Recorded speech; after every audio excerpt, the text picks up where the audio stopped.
Nah, ya kami juga kemarin melakukan research modeling ya terkait dengan fundamental ini. Memang dinyatakan bahwa rupiah sekarang tuh cenderung under value. Jadi kita tuh sebetulnya berada di bawah fundamental kita. Sebenarnya dengan growth kita yang seharusnya tinggi itu Iya, seharusnya kita tidak selemah ini. Tapi karena tadi sentimen negatifnya begitu banyak, spekulatif faktor, dan ini ada spekulatif faktor juga saya rasa. Jadi kita juga harus memanage spekulatif faktor itu.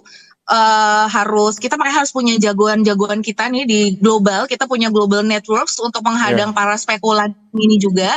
Nah, itu nanti kita bisa ke fundamental. Nah, fundamental barunya saya melihat bahwa fundamental kita nih lama-lama tergerus gitu. Jadi tadinya kan level psikologisnya 16.000 secara fundamental. Jadi apa sih fundamental itu? Maksudnya rupiah secara fundamental, rupiah Ya, yang sesuai dengan kondisi ekonomi kita yang sesungguhnya real kita gitu loh. Berapa nilai tukar kita? Nah, kalau kita di bawah itu berarti kita under value. Nah, tapi si fundamentalnya sendiri sekarang agak ke drift down ya. Jadi si fundamentalnya sendiri karena kita itu fundamentalnya tergerus juga, ada walaupun economic growth tinggi, tetapi karena ada ketimpangan tadi ya, bahwa growth-nya mungkin lebih didukung oleh kelas-kelas besar saja, sedangkan menengahnya tergerus gitu. Jadi tidak kuat gitu si baik. growth-nya itu menopangnya. Nah, si fundamentalnya tuh tidak ini ya, artinya tidak merata. Nah, karena itu dia jadi mendrift down si fundamental rupiahnya. Jadi kalau dikatakan apakah ada yang baru, apakah dia fundamental baru, itu masih perlu kita teliti karena kita tuh sudah turun ya dari Ya, 15.000 fundamentalnya ke 16.000. Nah, kita menemukan equilibrium baru, tapi kita berharap equilibrium kita kan kalau Pak Purbaya bilang harapannya bisa kembali ke 15.000 fundamental kita sebelumnya.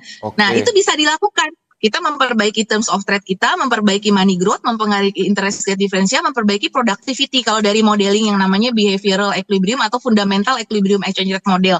Jadi itu ada beberapa hal yang harus kita perbaiki kalau mau kembali ke fundamental yang lebih baik di 15.000 seperti itu. Baik, ekonom dan guru besar Fakultas Ekonomi dan Bisnis